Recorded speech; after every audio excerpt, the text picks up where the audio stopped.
The skills you're about to see demonstrated are dangerous if attempted by amateurs. Please do not try to copy anything you see in this program.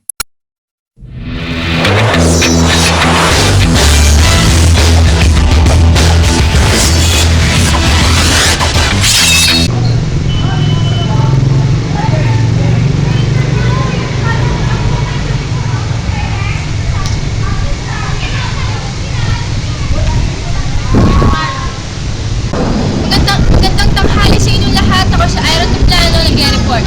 Aalamin po natin dito kung paano manalangin ng mga isang kabataan na mga nananalig sa Diyos. Nandito po tayo sa Holy Eucharist Parish para malaman mga opinyon ng mga kabataan na nananalig sa Diyos. Kakausapin po natin si ate. Masasabi niyo po ba na kahit kalahati sa kabataan ngayon ay sumusunod sa utos ng Diyos? Siyempre naman po, oo, kasi hindi naman porket ganito na ka-modern yung panahon natin, kung nakikita natin mga gangster na yung mga kabataan, meron pa rin naman, kahit ilan, kalahati nga sabi, kalahati ng mga kabataan na matitino. Hindi lahat ng nakikita natin na pag gangster, masasama na yung mga ugali. Meron rin namang tapat sa paglilingkod sa Diyos. Para sa inyo po ba ay magiging huwaran ang bagong santo na si Pedro Calungsod bilang kabataan na may mabuting nagawa sa Diyos? Oo, kasi di ba nga, niligtas niya yung pare. Dapat yung pare yung mamamatay, pero siya yung, inalay niya yung sarili niyang buhay para lang sa Diyos. So, ganun din yung dahil sa kanya, yung mga kabataan, para magiging model siya ng mga kabataan na siya yung tutularan. Kasi ganito yung ginawa ni Pedro Calungsod, kaya dapat ganito rin. Kasi, kilalang kilala sa buong mundo si Pedro Calungsod, kaya dapat hindi maging pangit yung kalalabasan ng pagiging santo niya bilang isang kabataan. Thank you, Miss. Back to you, Jen. Magandang tanghali po sa inyong lahat. Ako po si Cecil, nagre-report tungkol sa bilihin ng Pilipino. Ito po si Kuya, tatanungin ko kung tumataas ba ang bilihin ngayon sa palengke.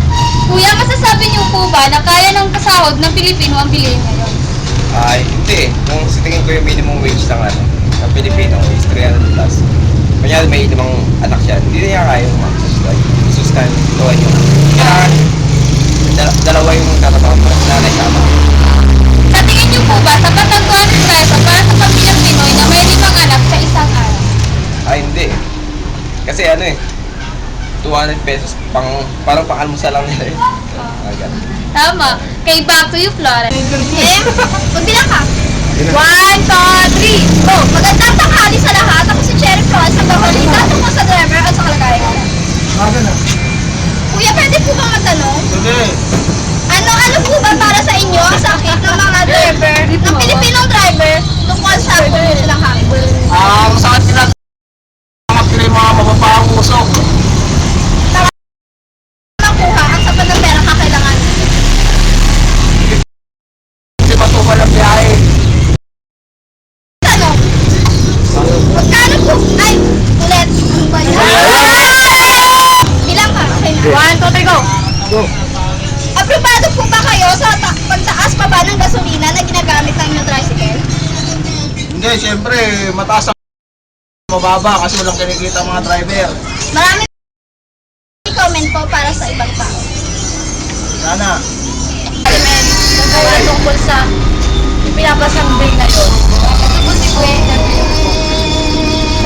Abot po ba kayo na bawasang sweldo para sa tax sa darating na Pasko para sa pinasang bill kayo?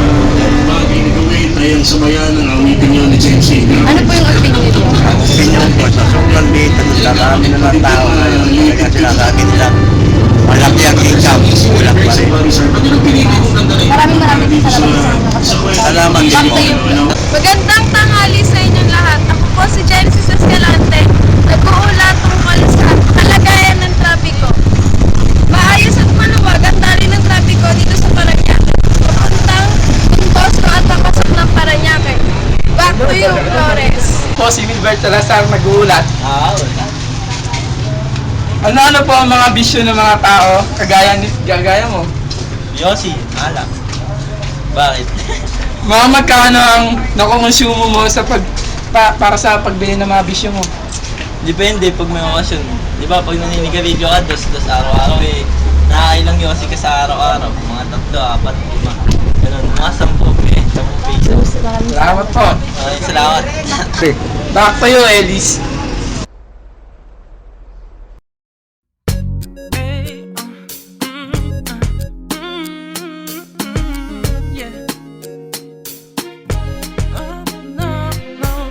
Harana para sa dalaga.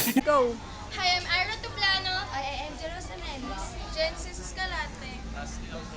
Bert Salazar. Cecil Factong. Cherry Flores. Erwin Di Mapilis. At ito ang huling kabanata ng aming balita. Kami ang 3 Loyalty.